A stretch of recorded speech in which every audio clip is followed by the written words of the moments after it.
Hey, welcome everyone to another episode of Beyond the Case. This is a podcast where global leaders from Harvard Business School's OPM community join in a personal capacity and they share the real decisions, life lessons, mental models that go behind building enduring companies. Today's guest is Pablo Murra. Pablo was in OPM 67 with me. He is the CEO of Grupo Artec. Pablo, how are you? Very good, Sohin. Thanks for having me. Yeah, it's a pleasure to have you here, and thanks again for making the time. Oh, it's a pleasure. Pablo, how would you introduce yourself to the listeners and what you do? So my name is Pablo Murra-Farrus. In Mexico, we go by two last names. You take your mother's also.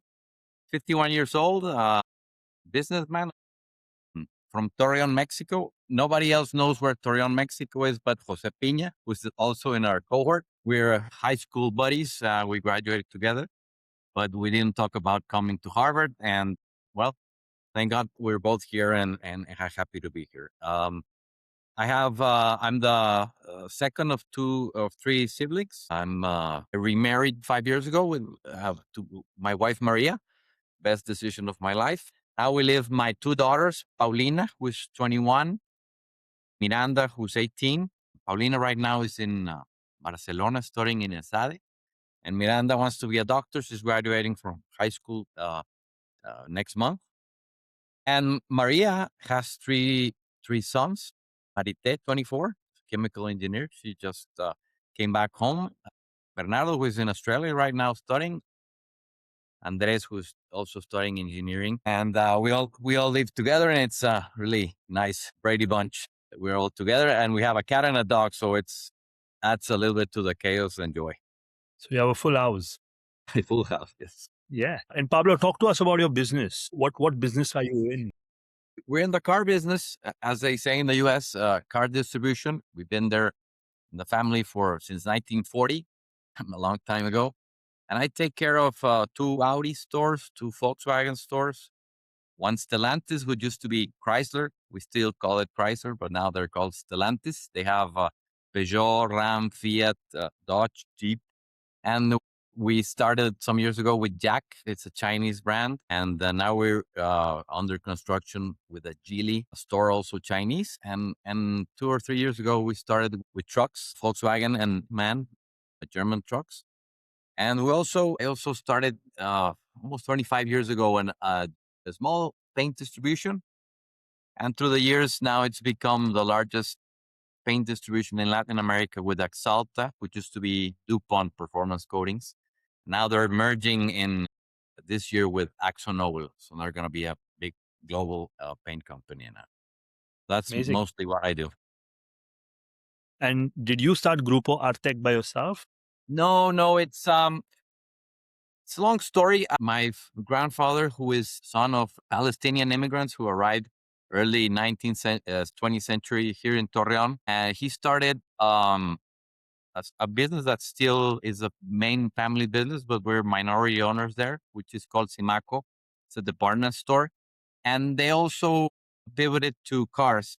So they started with Chrysler in 1940. And in our side, we still have a store we opened in 1941. And then we continued with Volkswagen. I started with the Audi dealerships when they came to Mexico. The Jack and the Geely I started. The trucks business I started, and also the paint business I started. So it's a mixture. Growing up, did you know you always wanted to be a businessman and an entrepreneur?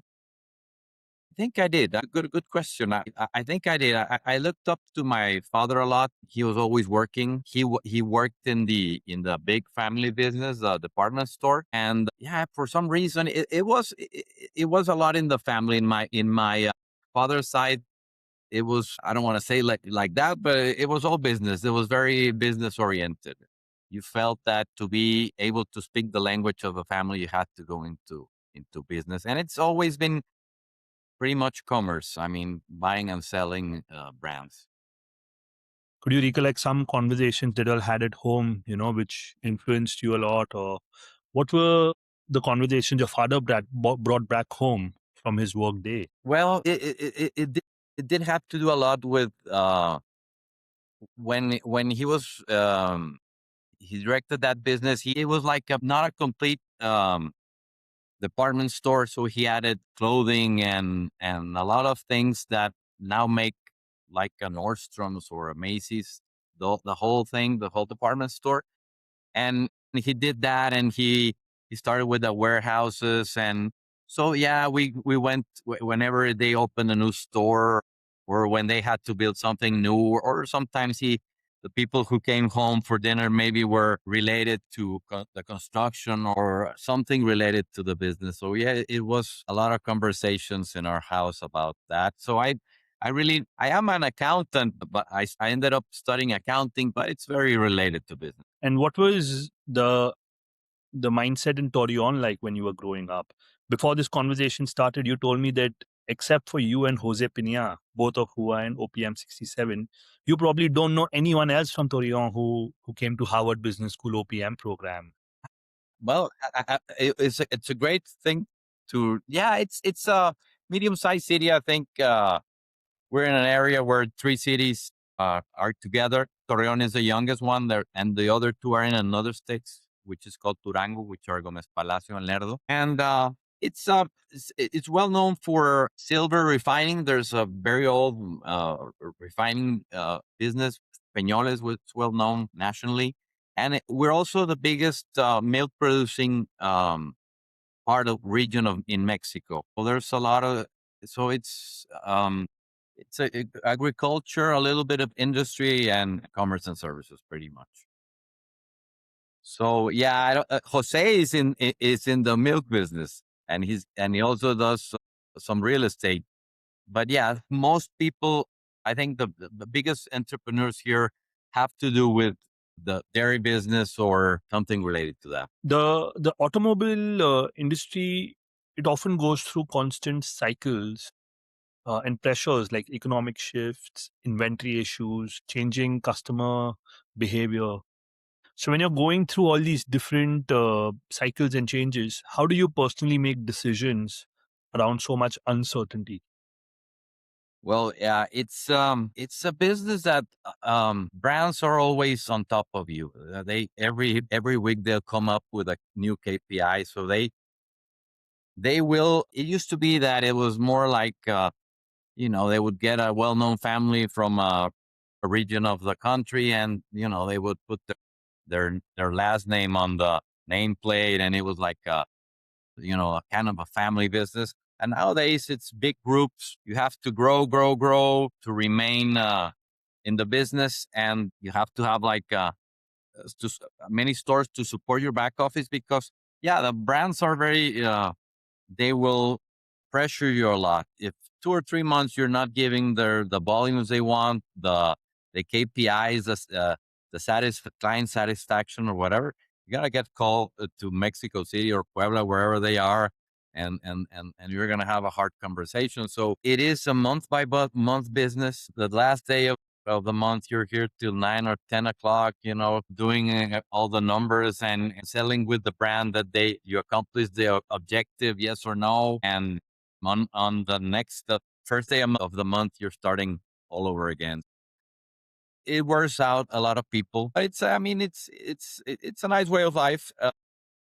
You have to be good at one-on-one. You have to like sales, because in a middle town like ours, a lot of clients now with WhatsApp, they always start with, "I didn't want to bother you, but my car is in service," or "I want to buy," or my. So you have to be available, and also you have to don't spend too much time on that, because you have a lot on your plate and a lot of things to do every day. So you have to like the one-on-ones, like to relate with people, relationships, and you have to be able to execute, and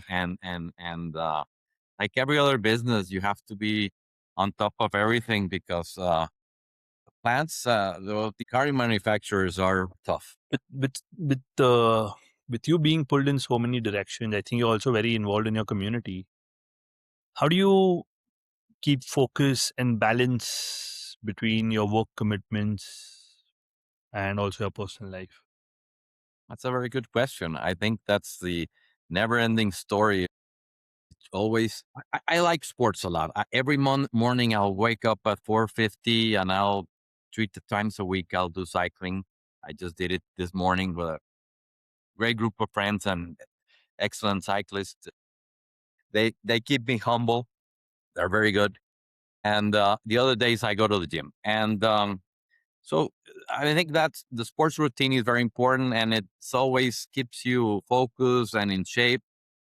I used to work a lot in boards. I was president of school board. I was president of another. I've been president of 3 or 4 boards.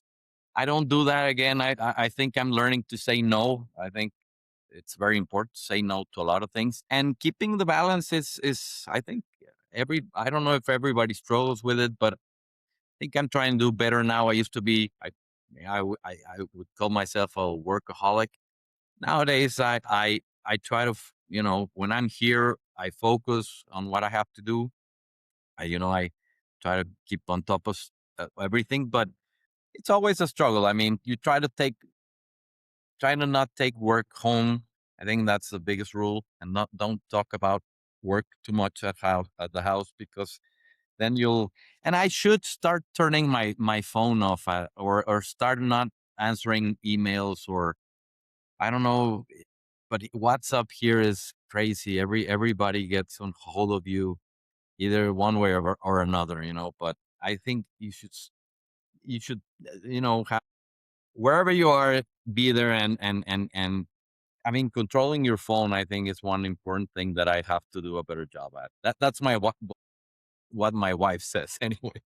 I think we all struggle with that in some way or the other. So, with such a hectic schedule and your involvement in so many different initiatives, what made you consider Harvard, OPM, and going back to school?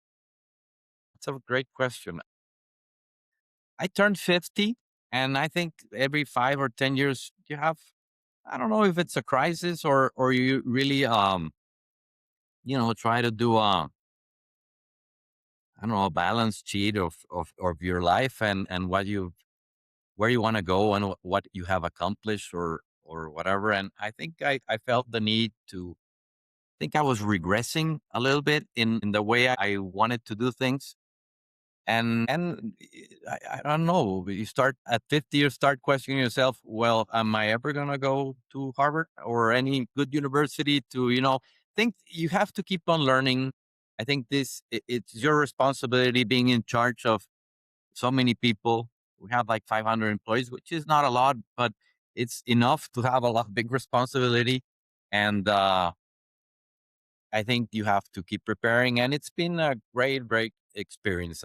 I've enjoyed it very much, and I think I should have done it sooner, maybe, but I'm very happy being part of OPM. What were some of your biggest takeaways from Unit 1, which we did together?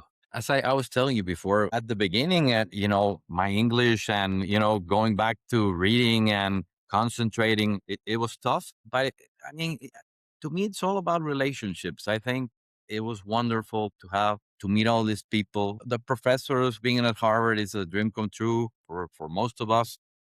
The lectures, the companies, everything is very interesting. But I think for me, the personal relationships, and that, and I think you come out very humble, that you see so many accomplished people there. Sometimes I got imposter syndrome. Should I be here? Am I capable enough?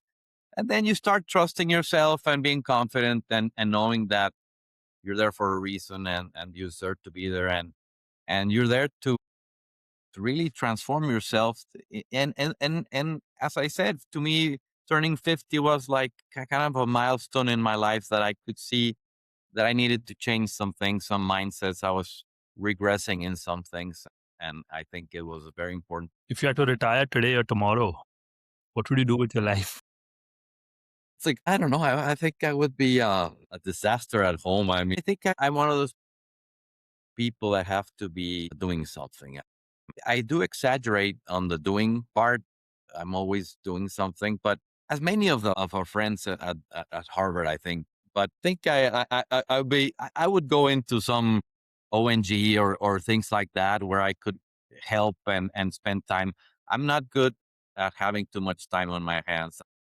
Playing more golf would be a good idea, or traveling more, but I don't feel like retiring right now. The other way around. I feel like doing a lot of things. maybe in the next 10, 15 years. So then I might be able to relax. Is there a book you can think of which has influenced the way you think? I read the Strength to Strength book from, I think somebody recommended it at Harvard. I liked it a lot. I think it was very good read at this stage of my life because it talks about the intelligence you have when you're young, and then you lose that intelligence and the next intelligence starts coming up in your late 30s, which is like being wise from experience and taking good decisions, and how to combine that with your colleagues at work, and how to also understand that you're not supposed to be the only bright person in the room, and you have to learn from others, and you have to be, I mean, what your experience helps a lot, and your past mistakes and things like that, I think. And also he divided like the stage of your life. And I think the spiritual part, which he talks about in the last stage of your life, I think I need to work at that. I was a lot more spiritual some time ago. I think I have to go back to that a little bit. And I think that remind me of that. I like reading a lot of biographies are nice. Also, I enjoyed the Robert Iger one. I think the relationship he had with Steve Jobs buying Pixar, and with George Lucas buying Star Wars, that was interesting. Phil Knight's book was also nice, The Shoe Dog. I think it was interesting. After he finished his master's at Stanford, he did a trip, and one of the places when was Japan, and how he started the sneaker business that back then with the Onizuka Tigers. That was interesting, and how traveling and at that age opens the world for a lot of people. And I like historic novels. I read Path of Glory, I think it's called, about George Mallory. He had the first three expeditions to Everest, and it's a really, really nice read because it talks about these people were very adventurous at that time, and how, and it was a mixture of love story with his wife, and how adventure and the ultimate goal of going to Everest always came back to him.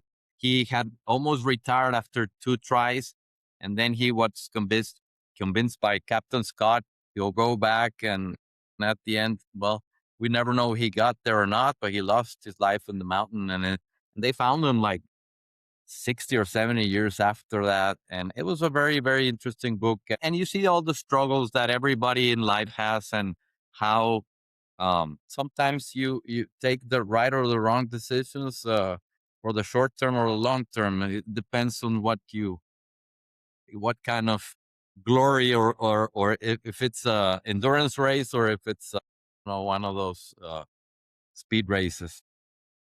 Do you have a certain mindset you get into when you have to take some important decisions? Is there any rituals you follow before taking big decisions, or is it just, hey, here's the data in front of me, and this is what I think I should be going with? I think it's a good question. I mean, I think you learn to follow your heart in a way. I think most of the time it's the right decision. Sometimes I think I've always been pretty decisive. When I start getting undecisive, and you start asking everybody, that's when you start, I think, taking wrong decisions, or decisions that are not yours, truly yours. I think you have to be very authentic. And I think if you don't enjoy what you do, and you don't enjoy the process, not just the results, I think that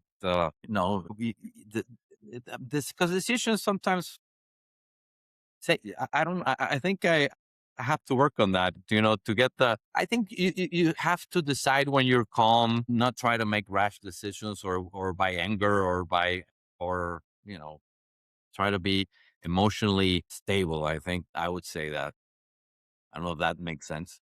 Yeah. Lastly, looking back at your entrepreneurial journey, if you could speak to your younger self today, what advice would you give the young Pablo? Talk less, listen more. I think mentorships are very important. Find more mentors. I think the mentorships I've found in my life have been very important. They help you a lot. I think that's a thing. And trusting yourself, and enjoying the process, and you know understand that everybody is has a different path and timing. and, you know, enjoy and know that what's coming to you will come to you no matter what. And what's not meant for you, even if you die doing it or do whatever, it's not for you. And you have to understand and be at peace with that, Yeah. if Very it well makes said. sense.